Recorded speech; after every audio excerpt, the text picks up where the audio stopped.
kita. Amin. Haleluya. Mari berikan salam kiri kanannya, berikan senyuman terbaikmu. Katakan Happy Sunday.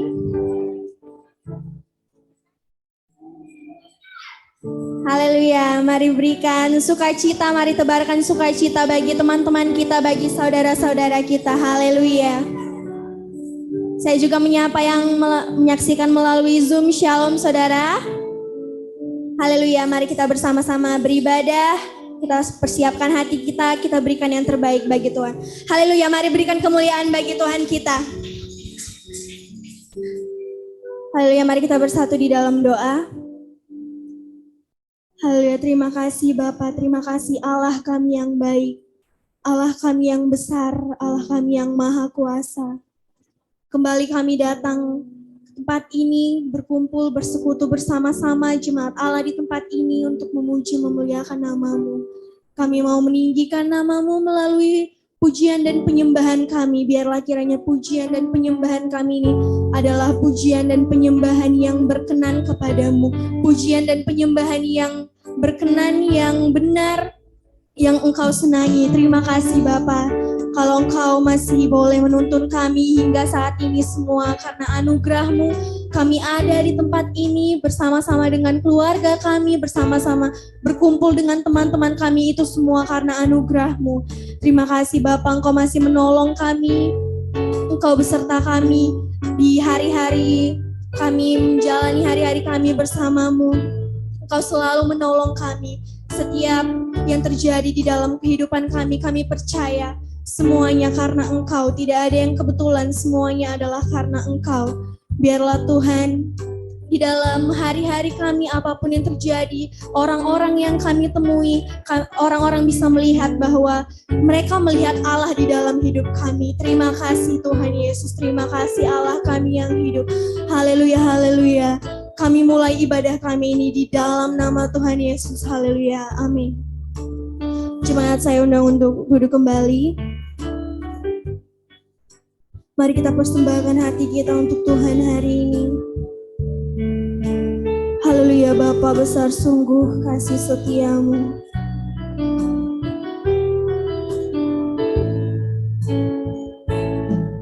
Bapa besar sungguh kasih setia-Mu, nyata sungguh perlindungan.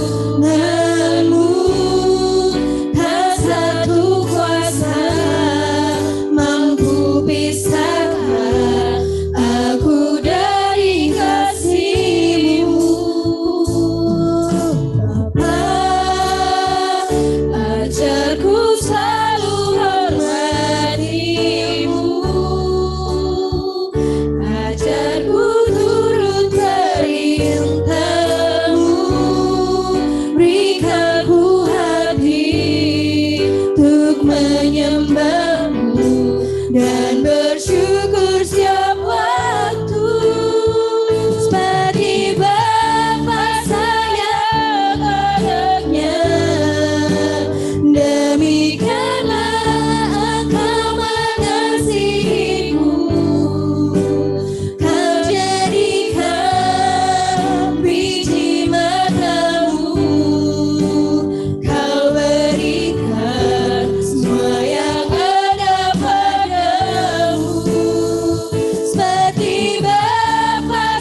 Bapa besar sungguh kasih setiamu.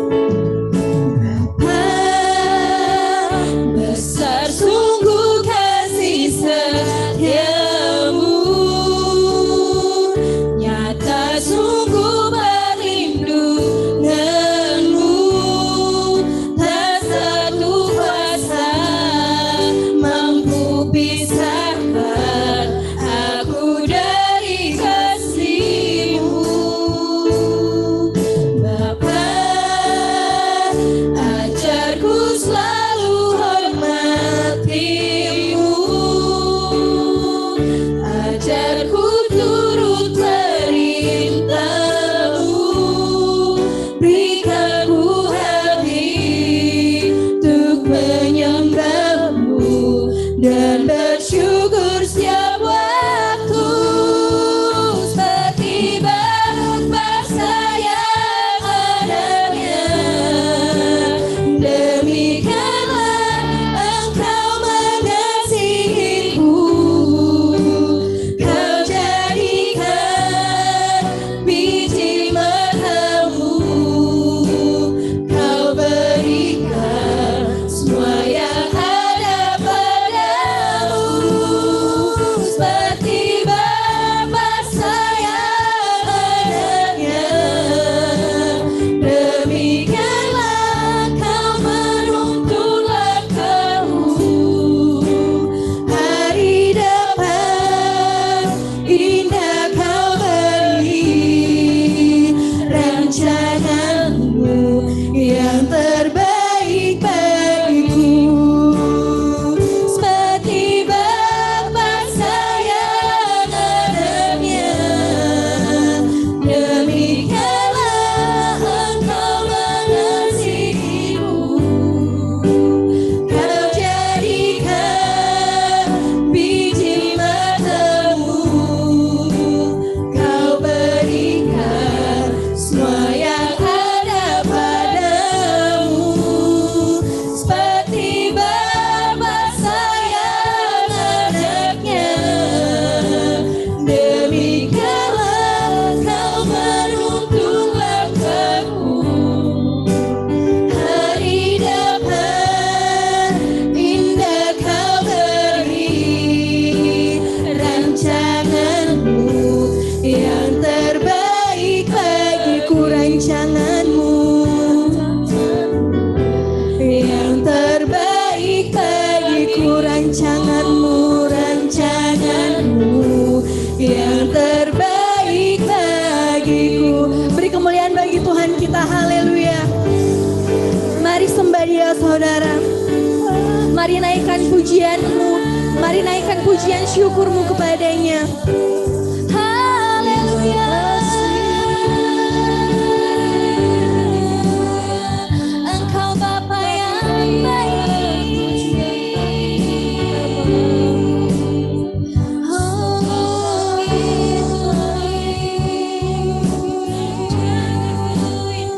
Kami mengasihi Kau. Oh, haleluya.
hidup kami. Haleluya, haleluya.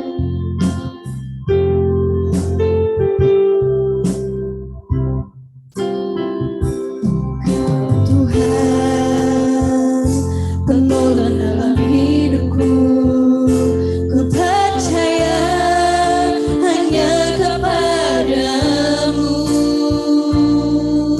Kau pegang tanganku dan tuntun langkahku.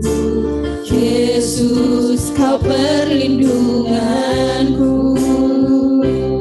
Oh Tuhan, kekuatan dalam hidupku, penolongku dalam kesesatan. Kau adalah tubuhku dan pertahananku. Yesus, kau kemenanganku. Yesus, Yesus, padamu ku berseru. Kaulah penyelamatku, terpujilah kau Tuhanku. Mulutku memuji namamu, sepanjang umur hidupku, terpujilah kau Tuhanku di atas segalanya. Yesus, Yesus, padamu ku berseru. Kaulah penyelamatku, terpujilah kau Tuhanku. Mulutku memuji namamu, sepanjang umur hidupku, terpujilah kau Tuhanku di atas segalanya. Kita naikkan kembali pujian ini. Kau Tuhan, penolong dalam hidupku. Kau Tuhan, penolong dalam hidupku. Ku percaya hanya kepadamu lah kami percaya Tuhan. Terima kasih Tuhan. Kau memegang tangan kami, kau menuntun kami setiap hari. Haleluya. Kau perlindunganku. Kau Tuhan, kekuatan dalam hidupku, penolongku dalam kesesatan. Kau batuku dan pertahananku. Yesus, kau kemenanganku.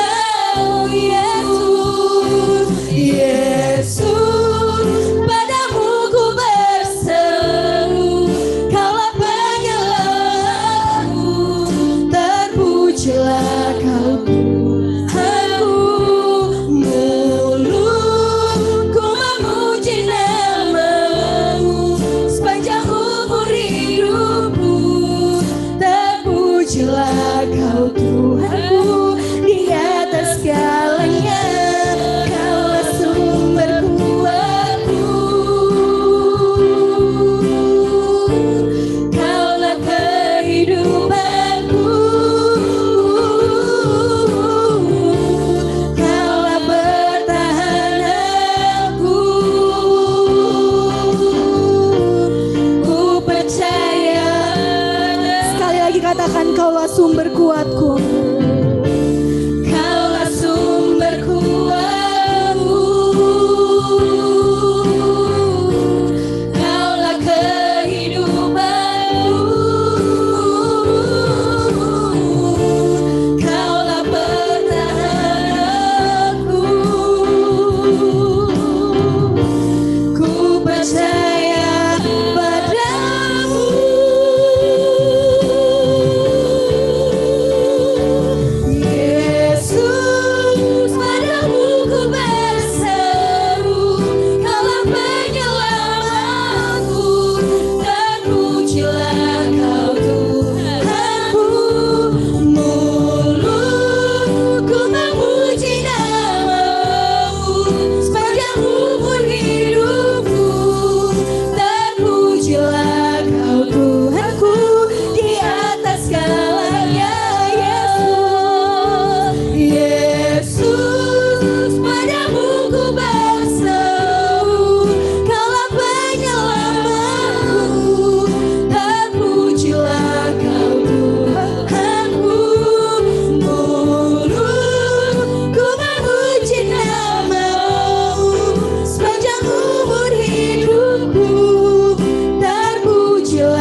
Padamu kami kan berseru, Kau sungguh baik.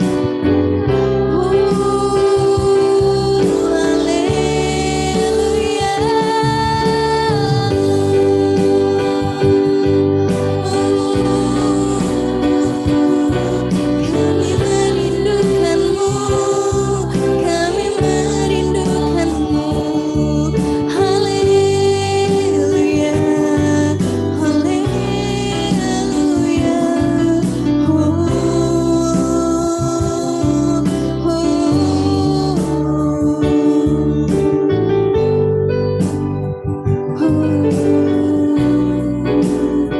Terima kasih Bapa buat kebaikanmu.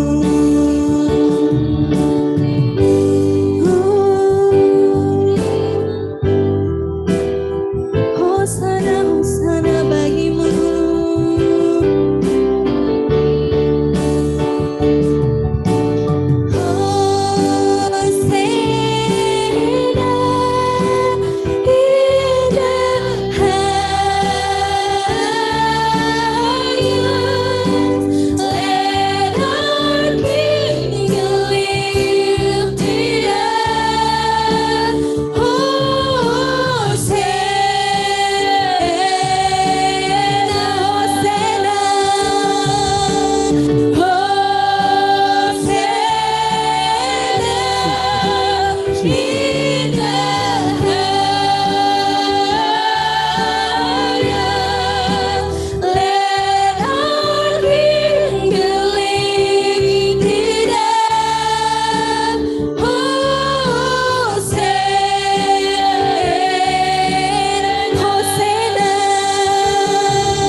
Mari angkat tanganmu saudara. Naikkan pujian syukurmu bagi Tuhan. Haleluya, haleluya. Let our King be lifted up. Hosanna, be lifted higher, be lifted higher, higher, be lifted higher, be lifted higher, be lifted higher, higher, be lifted higher. Let our King be lifted up. Let our King be lifted up. Let our King be lifted up. Let our King be lifted up. Hosanna. Beri kemuliaan bagi Tuhan kita. Haleluya, haleluya. Hosana bagimu di tempat yang maha tinggi. Hosana, hosana bagi Allah kami. Hosana, hosana bagimu di tempat maha tinggi. Haleluya. Haleluya.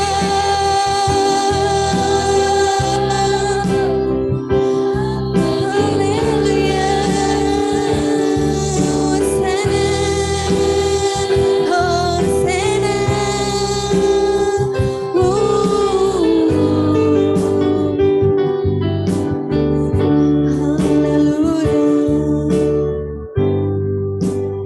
Haleluya, terima kasih Bapak. Terima kasih Allah kami yang hidup. Kami mau lebih lagi memuji dan memuliakan nama-Mu. Kami mau bersuka cita di tempat ini bersama-sama memuliakan nama-Mu. Mari yang siap bersuka cita sama-sama katakan. Sekali lagi katakan.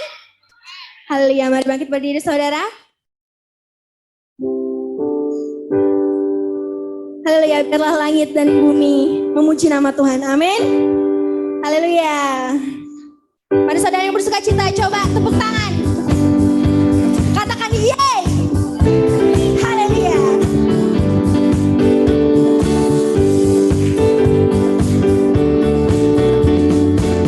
Bintang bumi, pujilah Tuhan, sebab Dia ciptakan semuanya.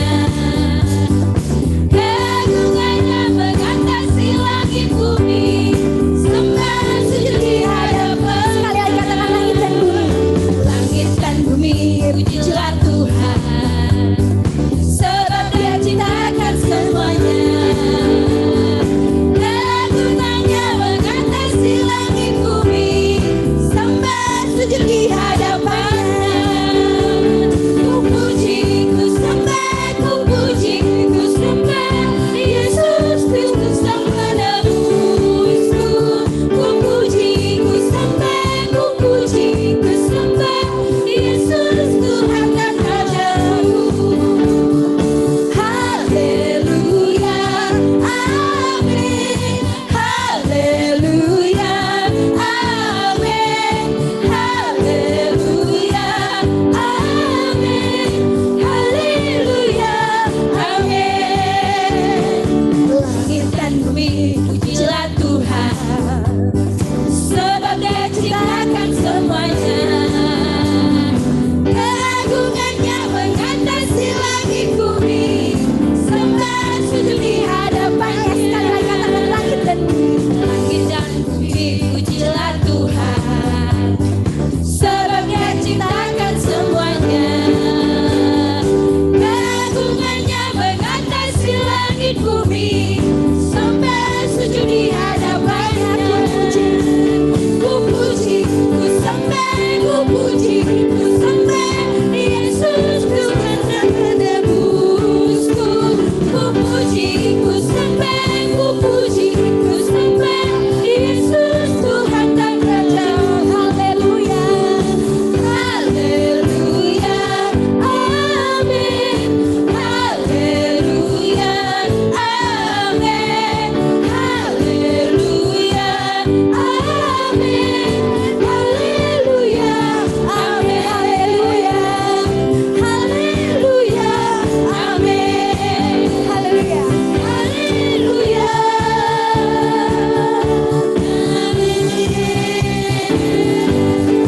haleluya. Mari masuk gerbangnya dengan hati yang bersyukur.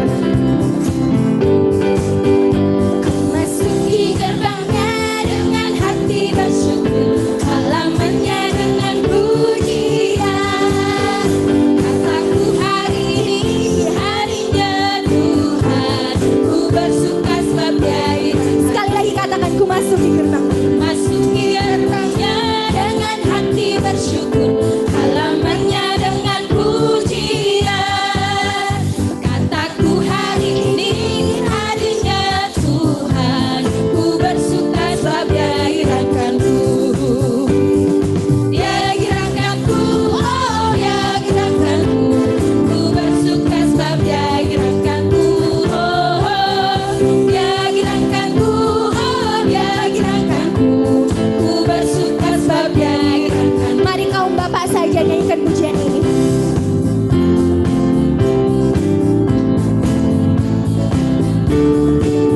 Haleluya.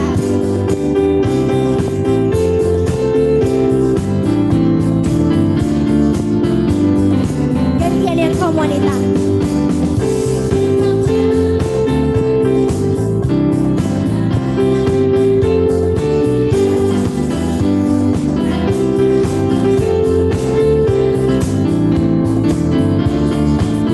Haleluya, bersama-sama. Dia gerakanku, oh Dia gerakanku, ku bersuka sebab Dia gerakanku. Oh, Dia gerakanku, oh Dia gerakanku, ku bersuka sebab Dia gerakanku. Dia gerakanku, oh Dia gerakanku, ku bersuka sebab Dia gerakanku. Oh, Dia gerakanku, oh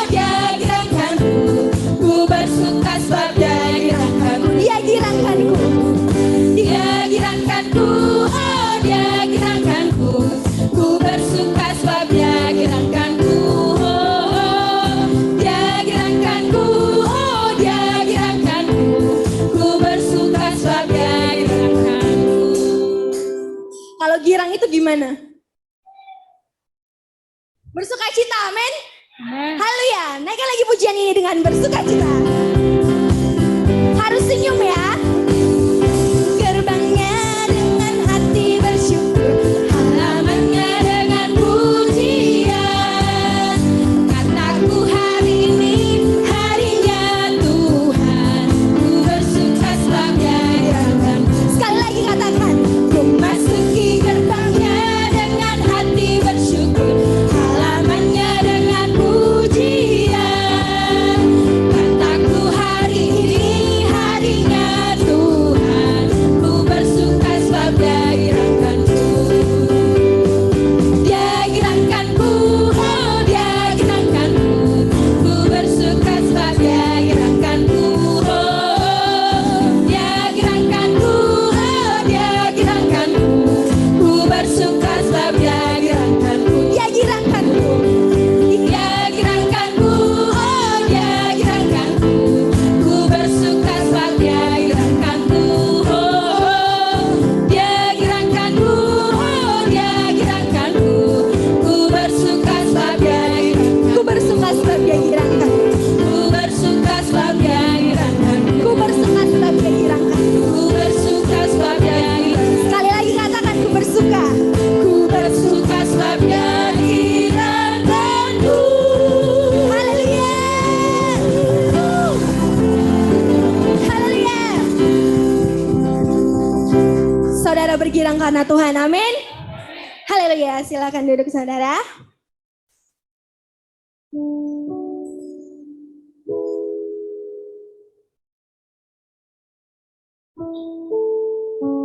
Mari kita siapkan hati kita.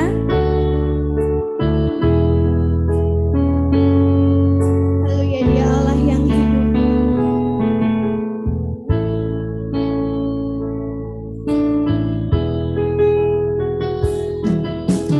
Allah yang hidup, penguasa semesta, Ya yang berikanku ketenangan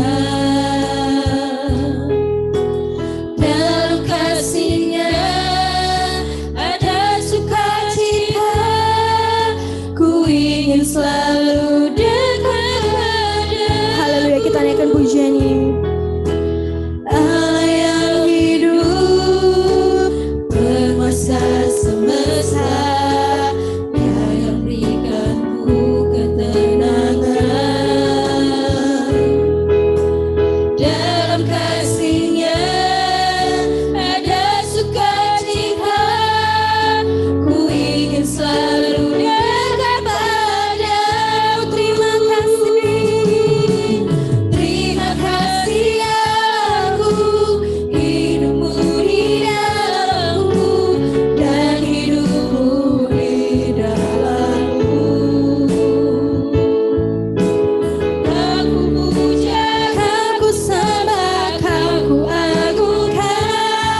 berdiri.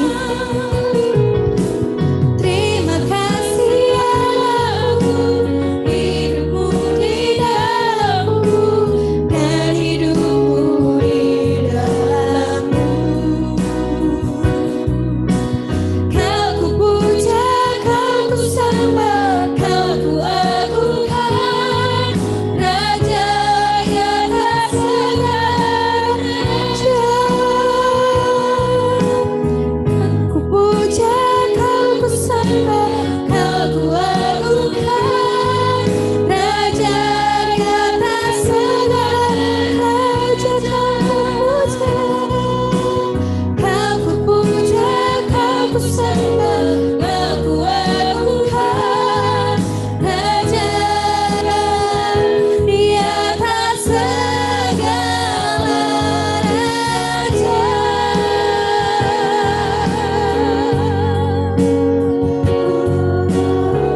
Kau Raja di atas segala raja. Kami ada di dalammu. Terima kasih dalam kami. Hanya Kau yang layak disembah, hanya nama-Mu yang layak ditinggikan.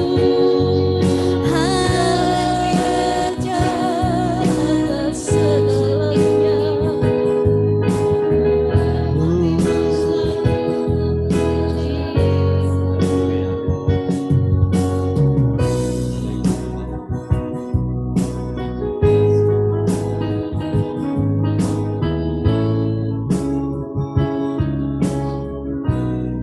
Mari kita pujikan dari awal setelah pujian ini.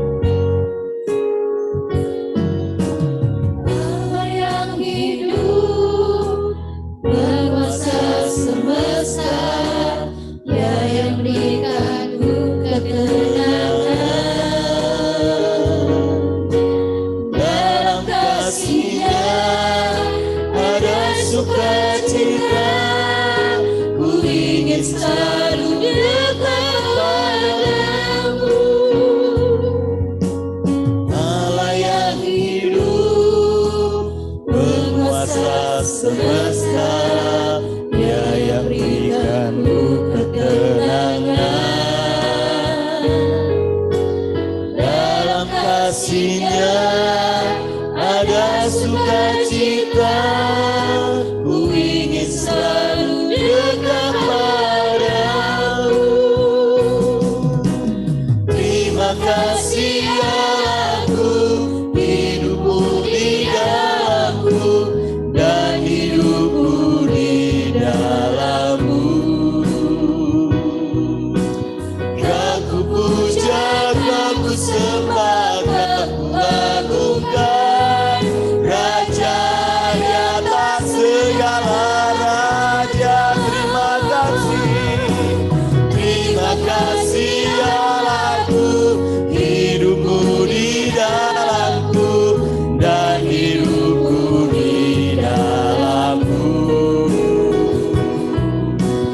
Kau ku puja, kau ku sembah, kau ku agungkan, Raja di atas segala raja. Kau ku puja, kau ku puja, kau ku sembah, kau ku agungkan. Kau ku puja, Aku puja, kau sembah, kau agungkan. kami puja, Aku puja, kau ku sembah, kau ku agungkan, Raja di atas segala raja. Raja.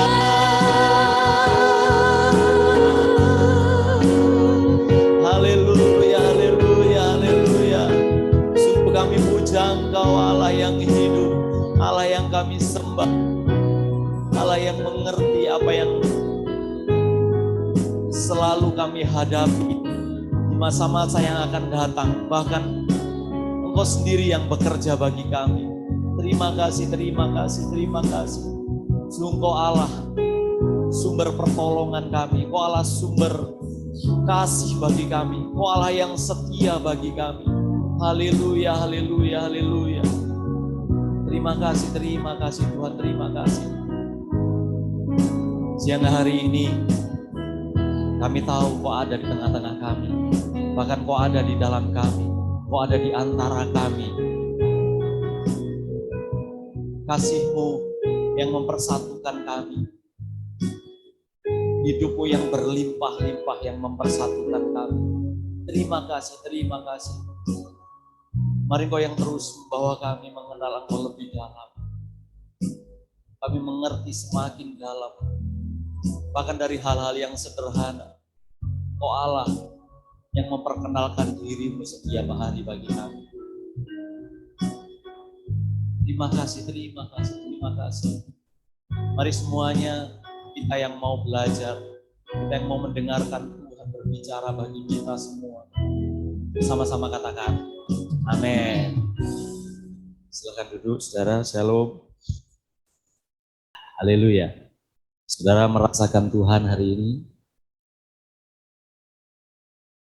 Apakah sungguh-sungguh kita merasakan Tuhan? Itu kita yang merasakan, kita yang mengalami, amin. Apa yang kita alami ketika kita diperkenalkan dengan Tuhan. Mulai dari waktu kita masih kecil mungkin ya, kita diajar untuk beroleh percaya kepada Tuhan, amin. Beroleh memiliki kepercayaan kepada Tuhan Yesus, kepada Bapa, kepada Roh Kudus. Mungkin kalau orang lain, mungkin yang teman kita yang beragama Muslim, itu diajari percaya kepada Muhammad, kepada Allah Subhanahu wa Ta'ala. Kalau yang di Buddha diajari juga percaya kepada Tian Kung, yang Hindu kepada dewa-dewa. Saudara, yang membuat kita berbeda, semuanya sama, diperkenalkan kepada Allahnya masing-masing. Namun, ada satu hal yang sangat berbeda bagi kita orang percaya kepada Tuhan, bahwa kita mempercayai Allah yang hidup. Amin. Allah kita hidup. Kita percaya Allah kita hidup, saudara. Apakah Allah kita Allah yang mati, yang tidak bergerak? Tadi malam ketika bersama anak-anak kita belajar tentang bagaimana percaya. Saya percaya, saudara, kepercayaan itu mengandung banyak versi. Bahkan juga iman yang diberikan kepada kita itu berbeda dengan iman orang lain terhadap Tuhannya masing-masing. Kita mengenal di sini, saudara, bagaimana pekerjaan Tuhan yang itu nyata kita alami setiap hari, saudara. Kita percaya bahwa Tuhan Allah yang kita sembah adalah Allah yang hidup. Amin. Kalau kita tidak percaya bahwa Allah kita hidup, maka kita tidak akan menerima pergerakan Tuhan. Amin. Bagaimana kita mempercayai Allah kita hidup? Bagaimana kita percaya dengan pekerjaan Tuhan yang berkembang? Bagaimana kita bisa mempercayai pekerjaan Tuhan yang bergerak? Bagaimana kita bisa mempercayai ini pekerjaan Tuhan yang baru? Bagaimana kita mempercayai bahwa kita sedang dibawa Tuhan masuk ke tempat yang baru kalau kita tidak percaya bahwa Allah kita hidup? Karena tanda-tanda kehidupan apa, saudara? Kalau sama anak-anak gampang gitu. Saya bersama-sama duduk gitu ya, saling tanya gitu. Apa menurut versi hidup itu? Contohnya apa? Apa tanda-tanda sesuatu yang hidup? Sesuatu yang hidup, kemarin ada yang bilang tidak mandi, malas mandi gitu. Ya karena ada kemalasan makanya dia hidup gitu. Kalau dia nggak ada cuma nggak mandi, ya memang mati. Kalau orang mati nggak mandi gitu ya. Tapi kalau ada kata kerjanya malas mandi, oh berarti dia Ada tandanya hidup, karena apa? Ada muncul kemalasan. Ada yang lapar gitu ya. Kemudian tanda-tanda hidup itu, kehidupan itu sangat nyata gitu ya. Kalau hal-hal yang sering rohani dibilang kan, wah memuji Tuhan gitu ya. Tanda-tanda hidup itu, wah kita menyembah Tuhan.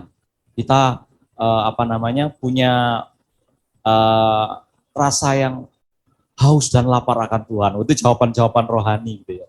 Tapi secara nyata kalau kita sama anak-anak itu kan kadang-kadang kalau bahasa ininya jeplak gitu kan, asal ngomong jeplak gitu kan. Kadang-kadang ya itu tadi masa, oh iya juga gitu loh, malas mandi gitu, ya betul juga gitu loh, itu tanda-tanda hidup gitu loh. Kalau dia cuma bilang nggak mandi, ya betul, karena mayat nggak mandi lagi gitu ya. Tapi bukan karena malas, memang nggak bisa melakukan apa-apa karena dia mati gitu ya. Nah, waktu kepercayaan kita, Allah kita hidup, kita bisa melihat waktu di pekerjaan Tuhan ketika Tuhan Yesus datang di muka bumi, kita boleh melihat bahwa Tuhan memiliki rasa lapar. Amin. Tuhan memiliki kemarahan. Tuhan memiliki kerinduan untuk berhubungan dengan Allah setiap hari, dengan Bapa. Pagi-pagi hari dia datang menghampiri Tuhan gitu ya. Nah, ada satu pekerjaan itu yang membuat sebagai tanda bahwa oh ini loh hidup gitu. Nah, Allah yang kita sembah sudah turun ke muka bumi dan dia hidup, kemudian ditunjukkan dengan ketika dia sudah mati, kemudian dia bangkit, dia menampakkan diri kepada murid-muridnya, kepada banyak orang, kemudian dia naik ke surga, disaksikan oleh banyak orang, bukan satu orang, dan itu bisa membuktikan bahwa memang Tuhan kita hidup. Amin. Ini yang membedakan bahwa Tuhan kita yang kita sembah sungguhlah Tuhan yang nyata. Amin. Sungguhlah Tuhan yang benar-benar nyata, real gitu. Namun saudara, kalau kita mau berkaca kepada masa itu, kalau kita mau berkaca kepada masa yang lalu, saudara, apakah waktu itu murid-murid, orang-orang di sekelilingnya itu benar-benar melihat bahwa itu adalah Tuhan? Ini satu pertanyaan yang multitafsir jawabannya, saudara. Kalau kita sekarang dengan akan mudah akan berkata apa? Ya, dia Tuhan. Karena sudah apa? Sudah dituliskan dalam Alkitab. Sudah dinyatakan bahwa dia adalah dengan segala hal yang dia lakukan, yang tercatat di dalam Alkitab. Itu adalah Tuhan. Tetapi pada waktu itu apakah semua orang bisa berkata dia adalah Tuhan? Sudahkah? Belum. Tidak semuanya. Amin. Kenapa? Kalau sebuah contoh gitu ya, saudara. Saya ingat gitu, kalau kita nonton film gitu ya. Nonton film kemudian ada yang pangeran yang hilang gitu. Nah, anak-anak, filmnya contohnya apa? Yang pangeran yang hilang atau putri yang hilang. Dan ternyata dia putri gitu. Ternyata dia pangeran gitu ya. Ternyata dia raja gitu. Ada satu film itu kalau nggak salah apa ya namanya. Dia semua orang nggak bisa cabut pedang itu. Gitu. Nah, sudah dipanggil semua karena pedang itu adalah pedang peninggalan raja keturunan antara dewa dengan manusia gitu ya. Jadi yang bisa cabut pedang itu ya dia adalah raja gitu. Nah, ketika diadakan sayembara lah. Kalau di Jawa woro-woro gitu ya. Jadi yang bisa cabut pedang ini dia memang adalah raja gitu. Dia punya keturunan raja, darahnya raja. Gitu. Semua mulai prajurit-prajurit semua mencoba semuanya dan semuanya tidak ada yang berhasil gitu ya. Ketika muncul satu orang biasa, dia datang, dia cabut pedang itu dengan mudah saja. Gitu. Apakah sekonyong-konyong? Nah, tadi malam kita belajar itu. Apakah tiba-tiba orang-orang di sekeliling itu percaya dia adalah raja?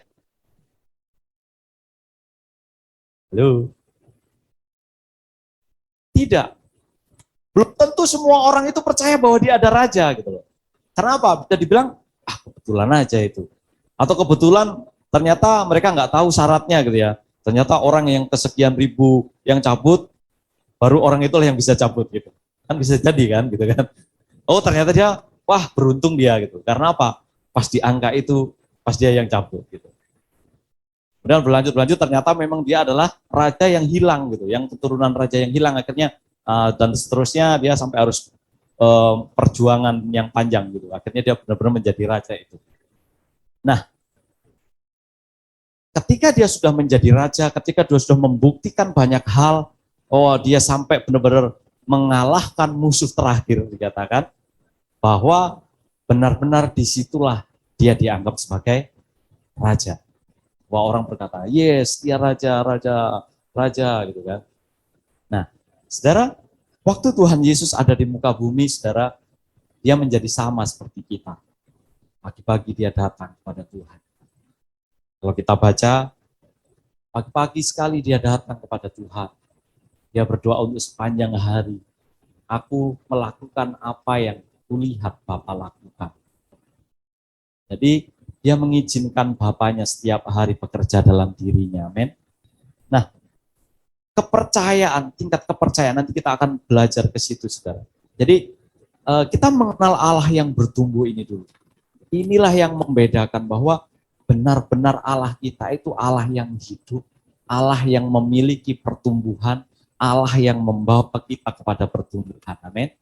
Coba saudara kita ingat, waktu kita masih belum mengenal Tuhan. Waktu kita mungkin, kita memang lahir dari orang percaya mungkin. Dari orang tua kita Kristen mungkin. Nah, kemudian kita terus beranjak gitu ya. Mungkin kita berada mungkin kalau di kampung-kampung yang banyak dulu gereja-gereja tradisi gitu ya. Di GKJW, di HKBP, di gereja-gereja tradisi, di gereja Nias gitu ya. Diperkenalkan dengan Allah yang sedemikian. Wah, cuman diperkenalkan, bahkan penekanannya cuma waktu baca liturgi di hari Natal gitu ya. Wow, ini loh Tuhan gitu. Kenapa? Ya ayatnya yang dibaca gitu ya. Nah, kemudian bertumbuh masuk ke kota gitu ya. Ketika masuk ke kota, kok berbeda ya Tuhan itu ya. Sana dulu mungkin ibadahnya ngantri gitu ya. Seperti masuk untuk ngambil rapot gitu ya. Di luar gitu sebelum pendetanya masuk gitu, masih di luar semua ngantri sambil merokok gitu kan. Di luar tembok gitu sambil ngobrol-ngobrol. Pandita sudah masuk gitu kan. Wah, baru berdiri semua. Masuk ke ruangan gitu ya. Nah, setelah itu duduk gitu. Padahal ibadah itu kan kalau seperti di kami GKJW itu, khotbah itu maksimal cuma 20 menit, itu udah paling panjang. Jadi kalau sudah 20 menit itu udah banyak yang kena penyakit. Penyakitnya batuk semua.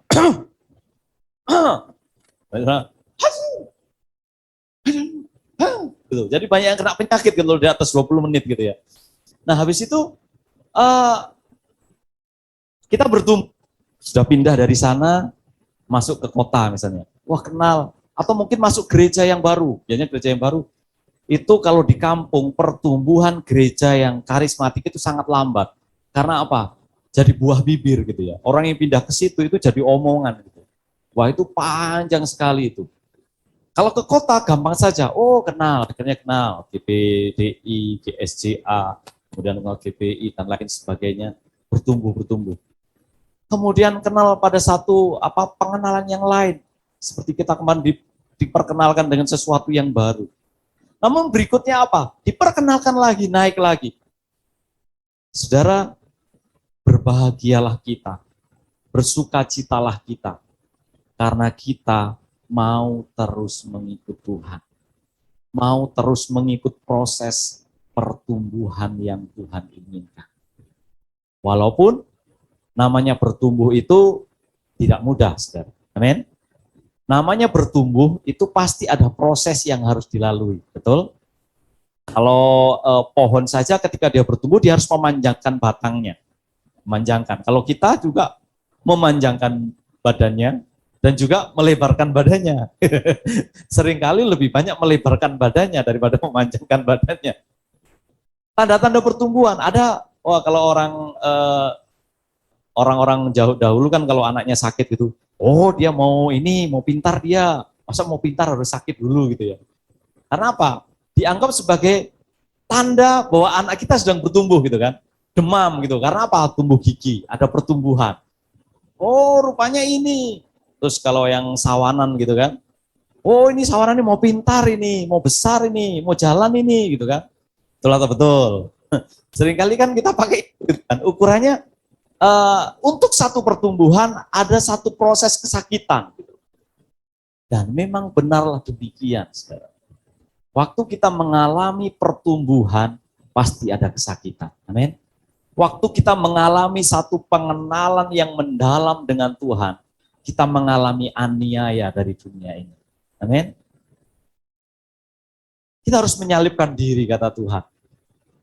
Salibkan dirimu setiap hari, pikul salib setiap hari. Artinya apa, saudara? Ketika kita diajari itu, kita mengalami satu proses apakah salib kita itu akan tetap seperti biasanya? Tidak, saudara. Salib kita jangan pernah berharap bahwa salib kita itu tetap sama, saudara. Salib kita akan terus semakin membesar ketika kita terus berjalan. Amin. Sampai dengan kekuatan kita. Jadi salib kita itu tidak tetap. Kalau salib kita tetap, saudara pernah lihat film animasi itu yang salibnya ada yang dipotong. Karena terlalu berat dipotong sama dia. Terus ada yang salibnya cuma kecil aja. Ada pernah nonton? Nah, ketika sampai di tempat nyebrang gitu yang memisahkan, karena salibnya sudah dipotong, dia nggak bisa nyebrang. Tetapi orang yang setia memegang salibnya yang terus besar itu semakin besar, justru itu bisa dipakai jembatan. Gitu. Saudara pernah nonton? Nah, dari situ saudara, jadi proses pertumbuhan kita itu saudara, ada proses kesakitan di sana. Waktu kita sakit memang, wah, ya namanya sakit saudara.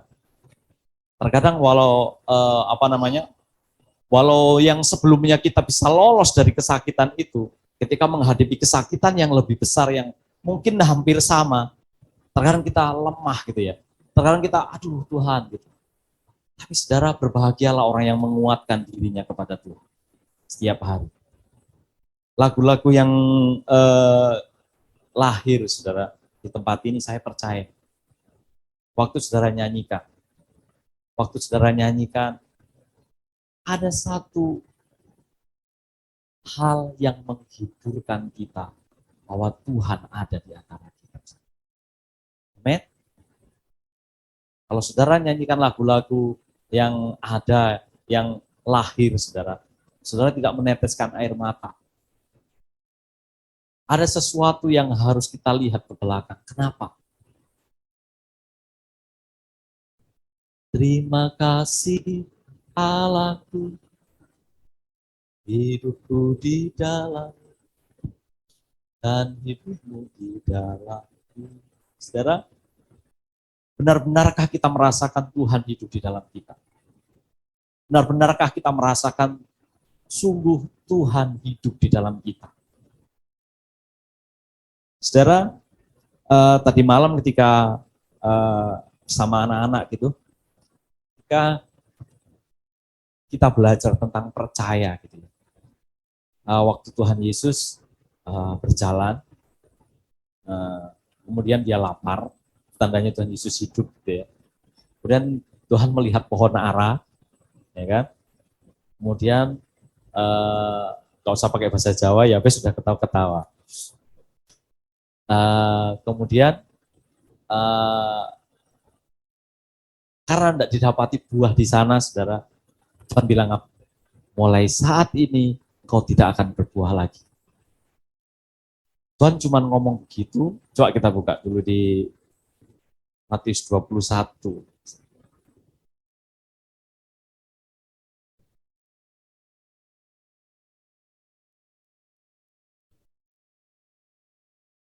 Matius 21 ayat 18 sampai 22, saudara.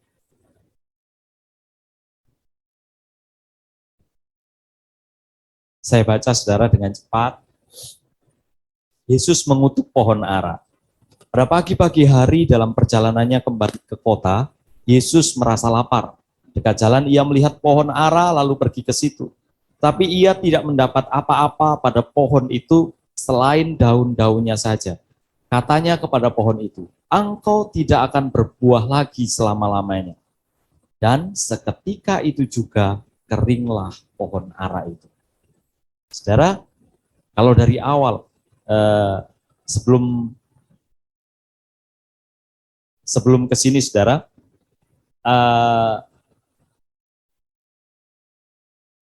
waktu Tuhan Yesus dikatakan yang pertama tadi apa? Pada pagi-pagi hari dalam perjalanannya kembali ke kota. Berarti dia dari desa, saudara. Yesus merasa lapar. Dekat jalan, ia melihat pohon ara. Apakah kira-kira pohon ara sudah pernah dilihat oleh Tuhan? Belum kan? Gak nampak kan? Nah, cuman dia tengok aja. Pas lapar, Tuhan nengok. Pas lapar, Tuhan nengok. Dia melihat pohon ara.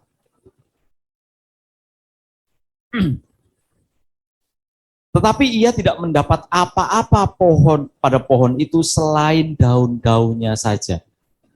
Mungkin kan kalau kita gambarkan gitu, kita bayangkan gitu, kita ada di sana gitu saudara ya. Waktu di sana saudara, kita kan ikut rombongannya Tuhan Yesus, betul? Rame-rame gitu kan, murid-muridnya. Kemudian waktu rame-rame itu ketika Tuhan Yesus nengok, pasti mereka semua kan fokusnya kepada Tuhan, betul? Karena dia sebagai waktu itu memimpin rombongan itu. Waktu dia menoleh gitu, kira-kira bayangan murid-muridnya apa? Karena Tuhan kan nggak ngomong, aku lapar nih, kan nggak ngomong. Kan dia cuma merasa lapar. Berarti itu cuma di dalam dirinya. Dia nggak ngomong jalan sambil ngomong, lapar ini nggak ada roti. Kan nggak begitu. Dia merasa lapar saja, dia nengok. Bisa jadi murid-muridnya cuma terkaget-kaget karena apa? Yang dilihat tuh ada pohon ara yang rindang gitu ya. Pohon ara yang punya daun yang lebat, mungkin karena panas, mungkin Tuhan mau ngajak istirahat dulu di situ gitu ya. Tetapi Tuhan karena merasa lapar, saudara pernah lihat pohon ara?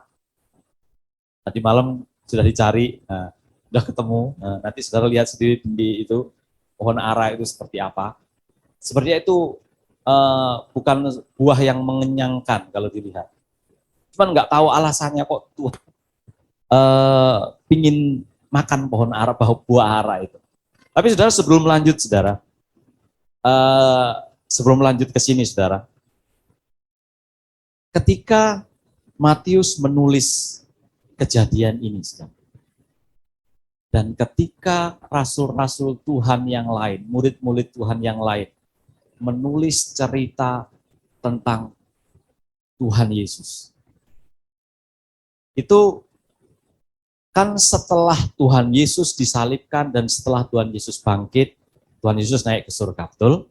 Kemudian berapa puluh tahun kemudian, yang paling dekat itu 40-an ya, Alkitab ditulis ya. Tahun 40-an ya. 50-an.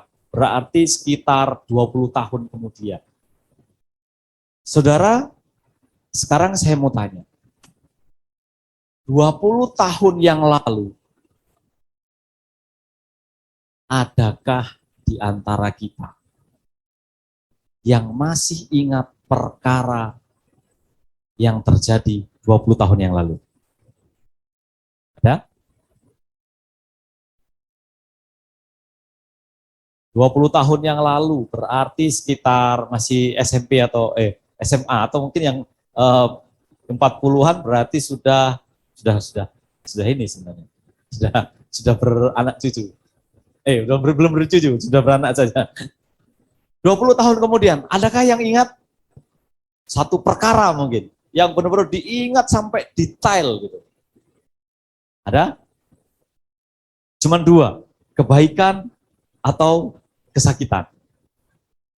Bahagia atau sakit hati. Betul? Kalau orang ingat sampai detail gitu, 20 tahun yang lalu, kalau kebaikan kadang-kadang sudah lupa. Betul? Seringkali kita lupa terjadi kebaikan-kebaikan yang terjadi antara kita dengan orang di sekeliling kita. Kecuali memang dalam keadaan yang kita mengalami kesusahan yang sangat susah, kemudian kita mendapatkan pertolongan dari orang itu bisa diingat dengan sangat jelas. Tapi kebanyakan, bahkan lebih dari 20 tahun yang lalu, yang orang ingat adalah kejahatan orang. Betul? Kesakitan hati terhadap seseorang. Betul? Saya ingat yang kakaknya Kak Heni, Bisa ingat sampai detail, sampai jam-jamnya gitu. Wah, saya sampai heran gitu ya. Kejadian yang menimpa dia udah berapa tahun yang lalu, 6 tahun yang lalu ya Kak ini. Setelah waktu datang kemarin kan. 6 tahun atau 7 tahun setelah itu. Dia ingat kejadian bahwa dengan nama A, kejadiannya begini, begini, begini, saya dibawa ke sana, jam sekian sampai jam sekian saya di sana, dan jam sekian sampai jam sekian saya ada di sana. Wah, sampai jam-jamnya, untung nggak menitnya diingat gitu ya. Itu benar-benar diingat, kenapa? Tajam di dalam ini. Teringat, sakit hatinya itu teringat gitu ya. Tapi saudara, kalau kita belajar, waktu murid-murid menulis ini saudara, itu berselang 20 tahun yang lalu. Tapi dengan sangat jelas dia menulis. Betul? Itu kenapa? Saudara?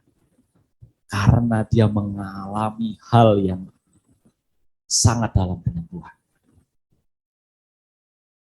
Mereka mengalami pengalaman yang tidak pernah terlupakan dengan Tuhan setiap hari. Mereka bisa menulis detail. Saya percaya waktu ditulis ini mereka tidak belajar kelompok. Saudara. Antara murid yang satu dengan murid yang lain tidak sama-sama duduk, apa ya Tuhan dulu waktu itu ngapain ya? Enggak kan. Sudah terpencar mereka kan, mereka menulis masing-masing. Bahkan dalam pikiran saya terbesit begini. Surat yang paling sedikit ditulis itu kan suratnya Petrus ya, cuma 2 Petrus saja. Itu pun sedikit sekali. Saya kadang mikir, jangan-jangan si Petrus dulu nih nggak bisa nulis gitu.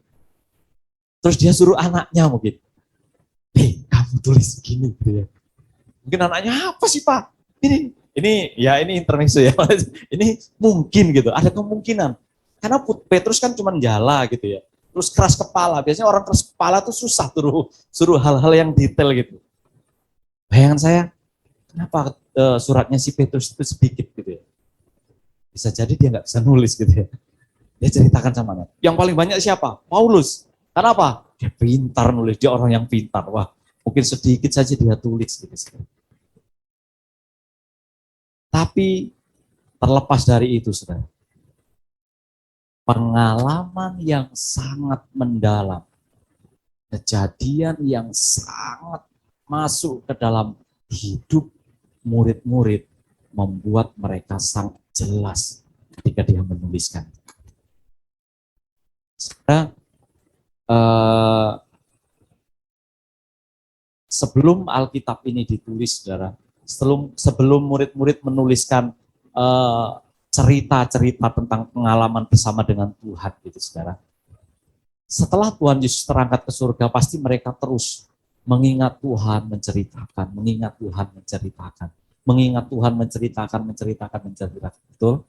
Sampai benar-benar itu terulang-ulang, termeterai.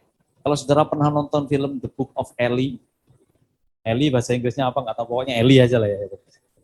The Book of Eli, buku yang dibawa Eli gitu ya.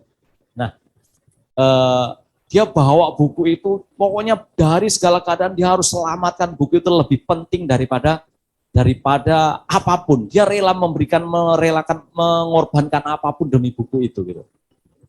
Tapi sampai di akhir cerita filmnya kan, dia penasaran, apa sih sebenarnya buku ini isinya gitu loh. Kok aku pertahankan? Selama ini enggak ada ini. Kemudian dia baca, terakhir dia buku itu kan hancur gitu ya. Tapi itu sudah termeterai di dalam dirinya. Mati lampu.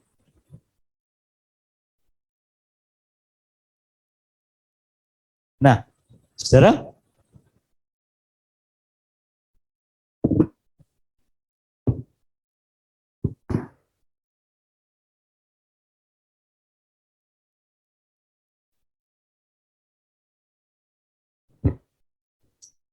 waktu murid-murid menulis ini, saudara, pengalaman yang baru. Kalau orang kita mesti terbuka, saudara. Kita mesti kita memiliki wawasan. Kita tidak boleh terkungkung pada satu tembok, walaupun itu dikatakan tentang Tuhan, gitu ya. Pikiran kita mesti terbuka luas. Kita mesti luas kita memikirkan, gitu ya. Nah, waktu murid-murid menulis ini dicatat ya, kalau saudara-saudara ada yang dari Katolik sebelumnya gitu, itu pasti tahu gitu loh. Jadi kenapa sih Alkitab itu harus ditulis gitu ya? Nah, itu sebenarnya satu supaya tidak hilang dari ingatan murid-murid, supaya bisa orang tahu ceritanya gitu. Tidak terbatas gitu. Kalau walaupun dulu sangat terbatas gitu, alat-alat untuk menulis dan lain sebagainya gitu. Jadi Tuhan yang kita sembah diceritakan oleh murid-murid di dalam Alkitab, dikanonisasi dalam satu Alkitab gitu, saudara. Nah, di situ, saudara, kalau dicocokkan dengan fakta sejarah, saudara, dengan fakta sejarah yang terjadi 2000 tahun yang lalu, itu sama persis. Selain murid-murid yang menulis di dalam Alkitab, ada catatan-catatan sejarah bahwa di sana terjadi proses penyalipan 3 orang yang sangat brutal, boleh dikatakan. Itu ada di sana fakta sejarah. Fakta sejarah selain dari cerita Alkitab, sejarah mencatat hal itu benar-benar terjadi. Jadi tandanya bahwa memang benar-benar Yesus itu benar-benar Allah, benar-benar Tuhan yang dicatat di dalam Alkitab itu. Jadi tidak ujuk-ujuk gitu, tidak misteri gitu, tidak sekonyong-konyong. Tuhan kita itu benar-benar bisa dilihat perjalanannya itu dengan nyata, dengan detail. Satu perjalanan demi perjalanan itu detail. Bagaimana Tuhan mengutus nabi-nabinya, kemudian berlanjut mengutus sampai kepada Yesus, itu sangat detail, saudara. Berbeda dengan agama yang lain, misalnya yang yang teman kita Muslim. Kalau diruntut ke atas dia nggak susah untuk menemukannya. Bahkan mereka berkata Al-Quran kan jatuh dari langit gitu ya. Nah, ketika kita percaya kepada Tuhan, jangan pernah menutup mata kita dengan pengetahuan yang ada di luar. Bukan apa yang masuk yang menajiskan, apa yang keluar yang menajiskan. Bukan pengetahuan yang kita tahu di luar yang membuat kita najis. Tapi apa, saudara? Oh, disitulah kita mendapatkan kekuatan bahwa memang Tuhan yang kita sembah itu adalah Tuhan yang nyata. Nah, saudara, pengalaman yang sangat mendalam itu akan menjadi satu cerita yang sangat detail, yang sangat jelas. Dan inilah yang dilakukan oleh murid-murid Tuhan. Mereka memiliki pengalaman yang sangat jelas, pengalaman yang mendalam.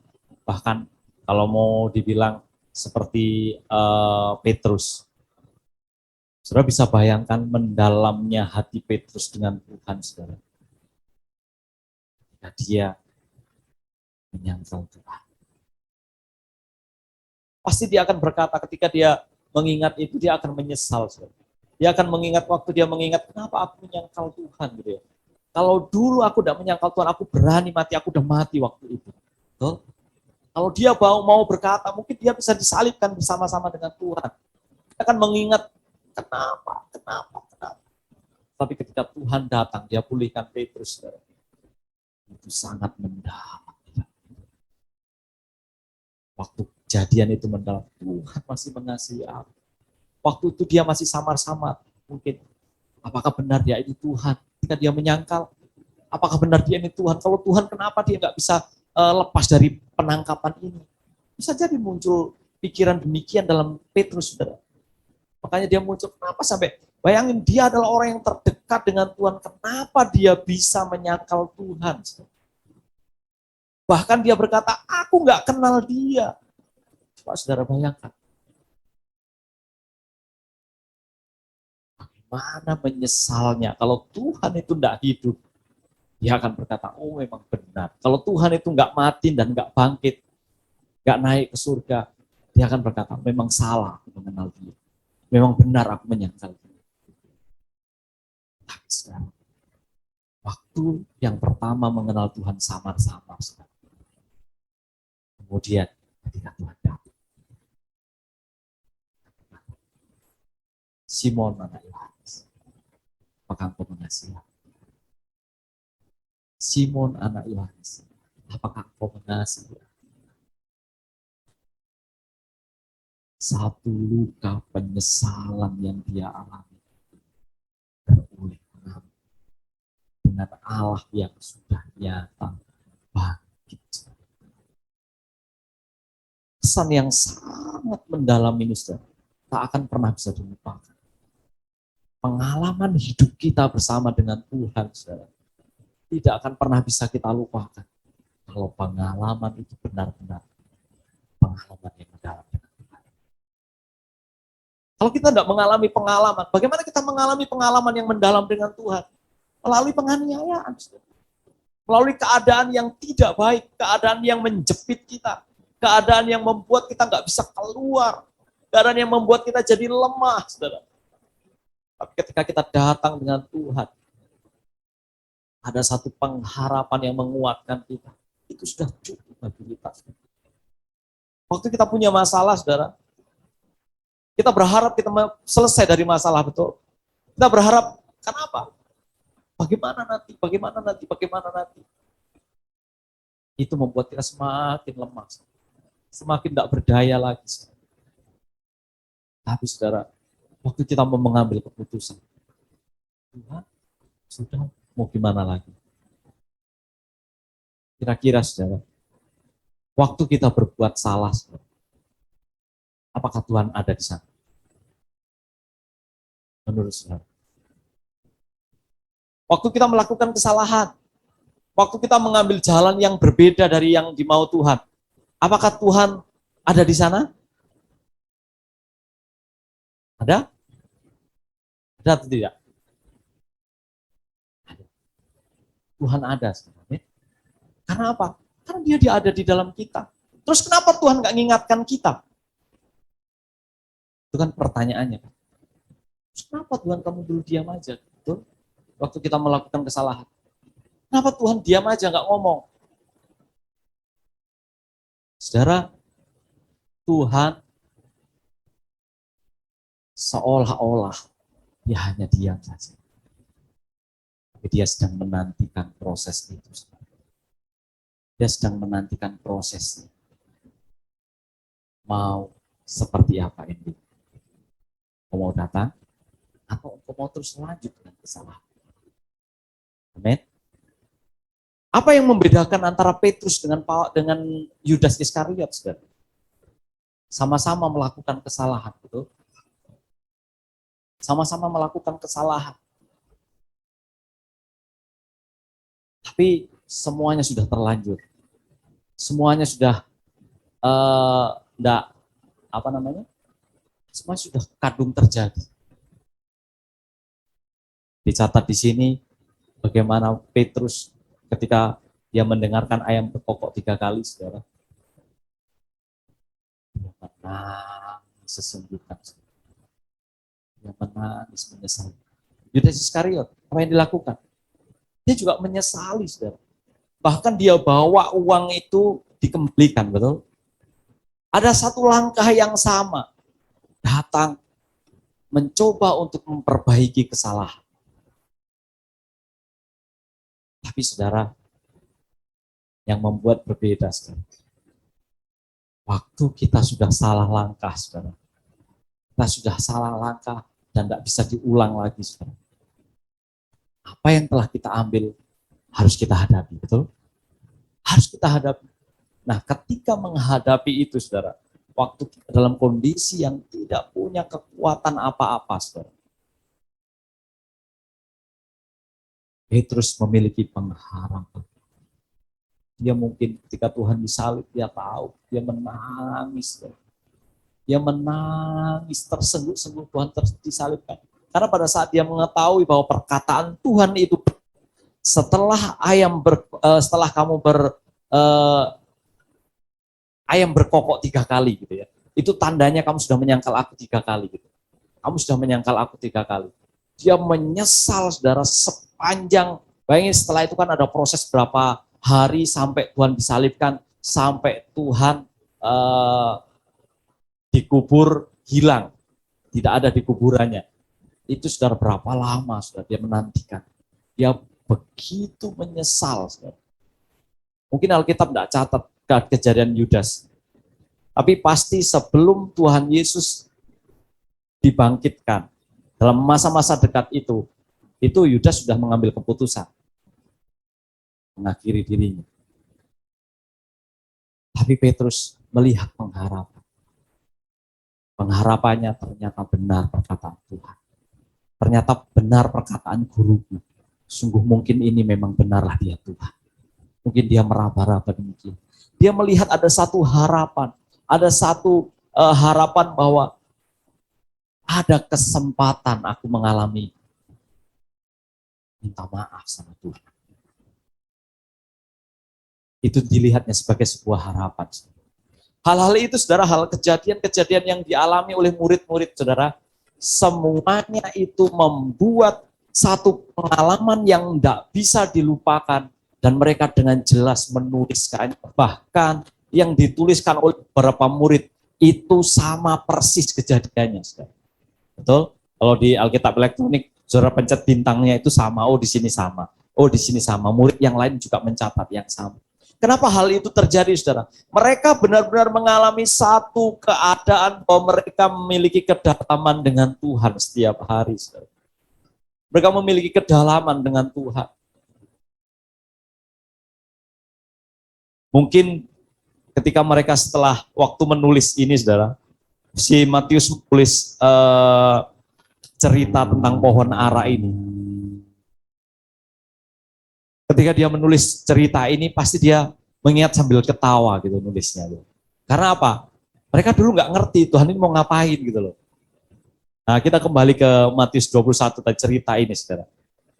Kemudian Tuhan berkata begini, saudara. Engkau tidak akan berbuah lagi selama-lamanya.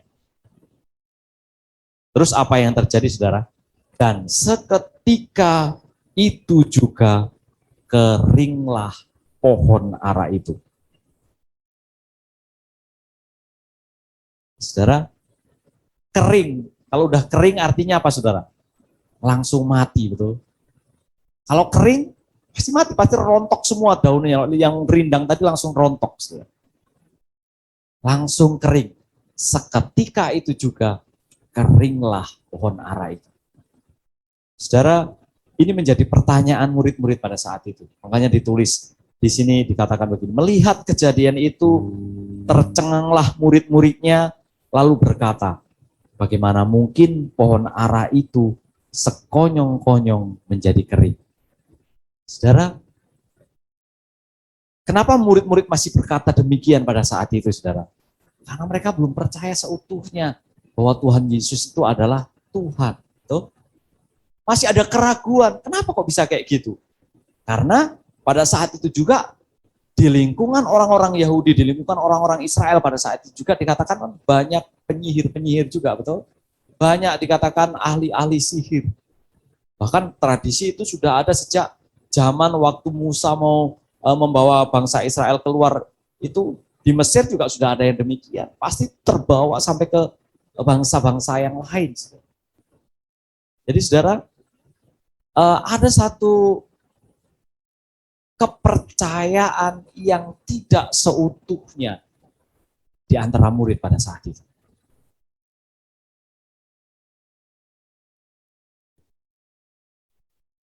Nah, saudara, timbullah pertanyaan, bagaimana mungkin pohon ara itu sekonyong-konyong menjadi kering?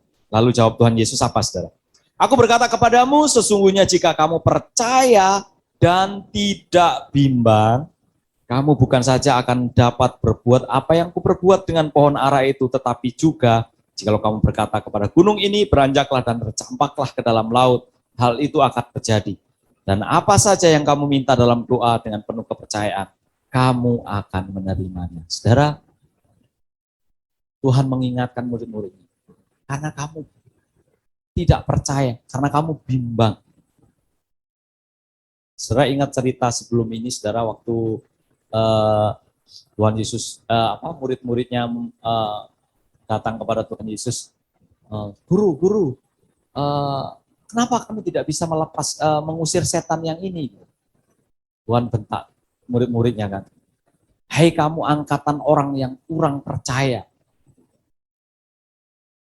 Saudara, tingkat kepercayaan murid-murid pada saat itu kalau kita mau melihat, ada satu pertumbuhan sampai benar-benar mempercayai Tuhan Dan pada endingnya mereka percaya seutuhnya bahwa Tuhan, bahwa Yesus itu adalah Tuhan ketika Tuhan sudah turun dan terakhir dia naik ke surga. Saudara. Kepercayaan yang seutuhnya mereka lakukan ketika mereka menanti-nantikan perkataan Tuhan, janji Tuhan untuk datangnya Roh Kudus pada saat itu. Itu sudah puncak, benar-benar mereka yakin bahwa Yesus adalah Tuhan. Walaupun demikian mungkin orang lain, murid-murid yang ring keberapanya gitu, itu belum tentu percaya seutuhnya dengan Tuhan. Saudara, ketika pekerjaan Tuhan itu nyata pada saat itu, saudara, Tuhan mengingatkan, percaya dan tidak bimbang. Percaya dan tidak bimbang. Hai engkau angkatan orang-orang yang kurang percaya. Saudara, seringkali saudara, saya nggak tahu saudara punya pengalaman bagaimana tentang kepercayaan saudara dengan Tuhan. Tapi ketika saya belajar percaya dengan Tuhan, yang seperti yang saya bilang tadi, untuk mempercayai Tuhan tidaklah mudah. Apalagi ketika kita masih terikat dengan dunia ini. Ketika kita masih terikat dengan pikiran kita. Ketika kita masih terikat dengan pengalaman kita. Mempercayai Tuhan bergerak. Mempercayai Tuhan itu bertumbuh. Itu tidaklah mudah. Apalagi kalau kita tidak mau merendahkan diri. Karena apa? Untuk percaya, kita tidak boleh bimbang. Untuk percaya, apalagi pekerjaan Tuhan, saudara. Saya enggak tahu, saudara, saya dari saya masih istilahnya kalau dulu sekolah minggu gitu ya, kemudian naik jadi remaja, kemudian pemuda gitu. Saya selalu dalam tanda petik itu memberontak gitu. Memberontak begini artinya ketika aturan gereja itu ditetapkan begini gitu, saya selalu keluar dari itu gitu. Saya keluar, misalnya dulu salah satu contoh gitu ya, waktu saya masih muda gitu, di gereja itu kan kalau gereja Jawa itu kan nggak boleh ada alat musik full band gitu kan nggak boleh gitu ya. Di masa kami menjadi anak-anak muda gitu, saya mengajak teman-teman saya karena saya melihat gitu ya, ketika ada ibadah oikumene gitu ya, kita ada ibadah keliling, ada ke GKJW, ke GSJA, ke GBI gitu ya, GBDI gitu. Nah, ketika di ibadah di mereka gitu rasanya berbeda. Kenapa gitu? Mereka main musik, mengalami Tuhan gitu kan. Akhirnya saya mengajak teman-teman saya dan itu bertentangan dengan aturan gereja saudara pada saat itu. Saya harus berantem gitu. Saya ingat dengan Pak Mincu itu namanya, Pak Setio gitu. Dia adalah guru Injil gitu. Saya berantem di rapat gereja gitu, majelis-majelis gitu. Di situ saya teriak-teriak, kalau memang gereja tidak mau membiayai, kami akan cari biayanya sendiri gitu ya. Tapi prinsipnya kan mereka tidak setuju kalau ada alat musik di gereja sebenarnya. Tapi dengan akhirnya dengan keadaan itu sampai akhirnya saya membuktikan bersama teman-teman gitu bisa beli alat musik lengkap itu hanya tidak uang dari gereja. Saya bersama teman-teman itu cari barang bekas gitu ya. Terus kemudian kami nyablon, bikin percetakan gitu. Sampai seingat saya tahun segitu itu uang terkumpul sampai 18 juta gitu. Dapat alat musik lengkap gitu kan. Wah, ya karena alat musik sudah datang di gereja, mau nggak mau, ya gereja nggak bisa membuang alat musik gitu ya. Ya mau didiamkan, dan itu diam untuk beberapa lama gitu ya, nggak dipakai gitu ya. Jadi yang dipakainya pas ada ibadah oikumene datang baru dipakai gitu. Jadi itu karena apa? Ada ketegangan di situ sampai akhirnya diterima dan sampai sekarang ternyata alat musik itu dipakai gitu. Nah, kemudian beranjak lagi ketika saudara ingat di Tabgah dulu gitu, ada pelajaran tentang undercover gitu. Wah, saya sama teman saya itu ada satu itu yang paling nggak bisa gitu. Kalau undercover nunduk-nunduk diri gitu nggak bisa. Karena saya melihat teman-teman kalau sudah ada pemimpin itu kan langsung kayak gimana gitu ya. Rasanya karena apalagi kena undercover tuh harus taat, tunduk sepenuhnya gitu ya. Wah, saya paling nggak bisa itu. Dia udah sampai saat kami dipanggil gitu. Kalau kamu nggak ini ya kamu harus nggak bisa melayani diskors. Ya sudah, diskors aja nggak apa-apa. Tapi karena nggak ada orang, mau nggak mau kami harus melayani juga gitu ya, sama teman satu orang gitu. Nah, kemudian beranjak lagi, saudara. Satu pengalaman demi pengalaman, saudara. Itu saya nggak tahu, itu satu, ya memang saya merasa itu seperti memang sebuah pemberontakan dalam satu aturan gitu ya. Tapi dari situ saya belajar, saya hanya mau belajar taat gitu. Sampai terakhir ketika kami kemarin mengalami gitu kan, wah ketika kita semua harus menghadapi itu terakhir dengan konsekuensinya, nggak boleh lagi kerja gitu kan, ya sudah, jawaban kami cuma sama, kami hanya mau belajar taat dengan apa yang kami dengar. Walaupun itu sakit, saudara. Walaupun itu akan berimbas dengan yang lainnya, saudara. Tapi kami tahu, kebahagiaan kami adalah ketika kami mendengarkan Tuhan. Ketika kami mendengarkan apa yang Tuhan mau. Walaupun suatu saat itu dinyatakan salah gitu. Sampai ada teman saya yang sampai bilang, kita buktikan siapa yang benar gitu ya. Sampai mengangkat tangan itu, bagi saya, Tuhan gitu, aku nggak mau seperti itu gitu. Tapi saudara, dengan belajar taat, kalau Tuhan katakan, damai sejahtera kutinggalkan bagimu, dan apa yang kuberikan kepadamu tidak seperti yang dunia berikan.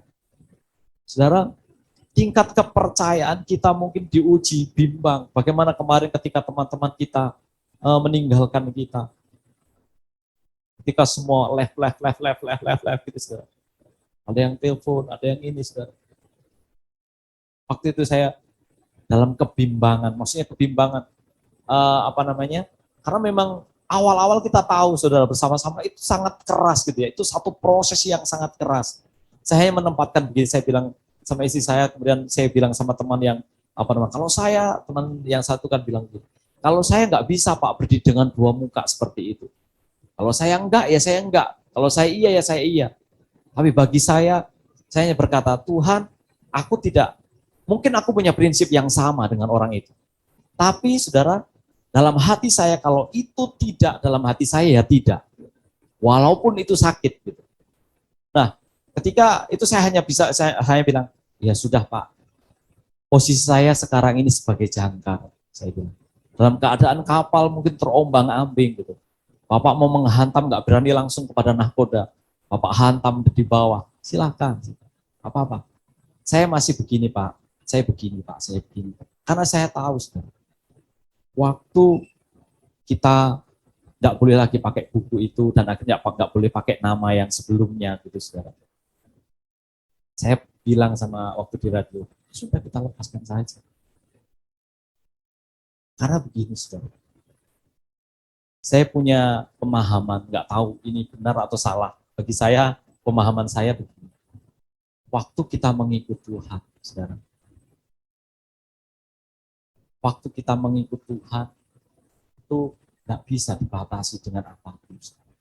Sehebat apapun pergerakan itu terjadi hari ini, saudara, akan ada pergerakan lain yang lebih besar. Itu bagi saya, saudara. Jadi kalau hari ini ini seperti sesuatu yang benar sekali gitu, saudara. Saya percaya lebih daripada ini ada sesuatu yang ada di depan saya. Dan itu pasti ada satu proses ke sana. Ada satu proses ketika ketekunan hati kita. Ketika kita mengizinkan ada ketekunan hati kita. Percaya dengan Tuhan, percaya dengan Tuhan. Saya tidak pernah, saudara, selama ini ceritakan hidup saya dengan abang saya. Saya boleh tanya sama abang saya.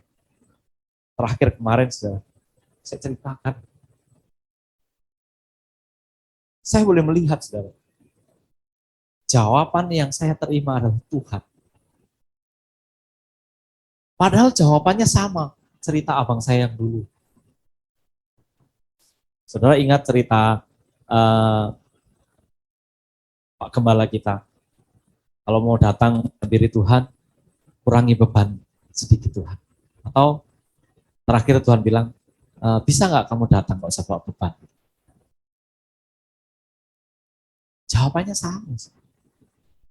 Tapi ketika itu muncul di saat yang tepat, saudara, saya mendapatkan pengharapan dengan Tuhan.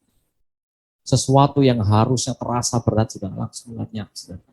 saat itu. Walaupun nanti muncul lagi gitu ya. Itu kan proses gitu ya. Itu satu proses, saudara. Jadi saudara, untuk mempercayai Tuhan setiap hari, saudara, kadang kita diizinkan salah. Kita salah melangkah. Waktu kita salah melangkah, saudara, bahkan Tuhan mengizinkan, orang membuat kita gagal dengan ini, gagal dengan itu.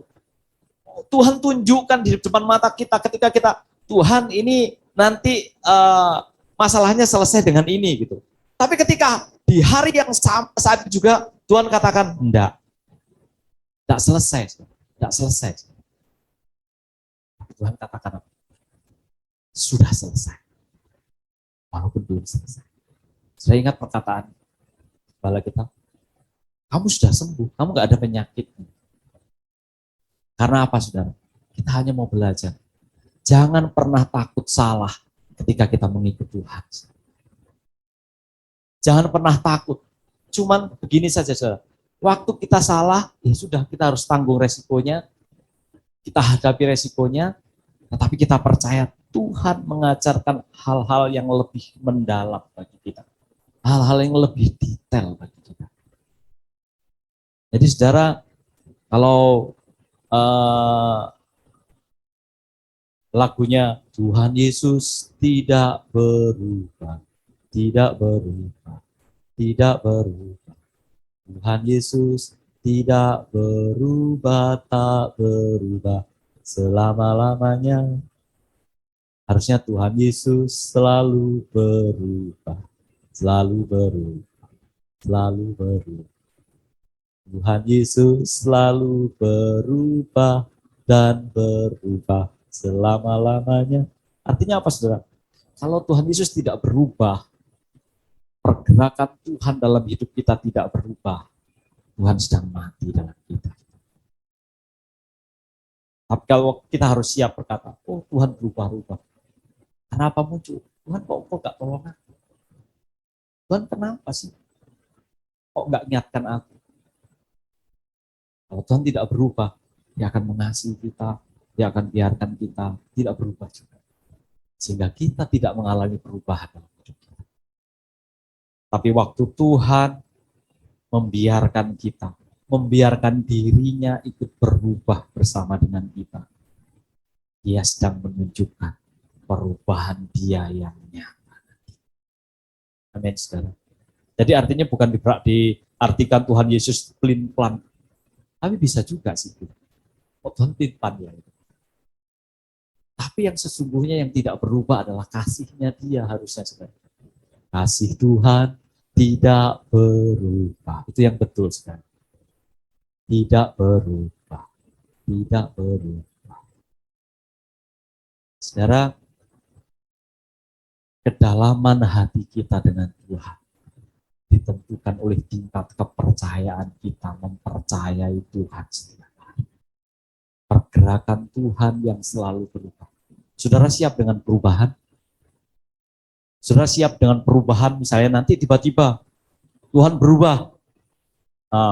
Tuhan bilang, jemaat Tembesi, karena kalian punya genset, kalian nggak boleh lagi di ruko. Kalian ibadahnya ada tanah kosong sana di Ruli. Bikin di sana tempat kecil pakai genset itu. Saudara siap?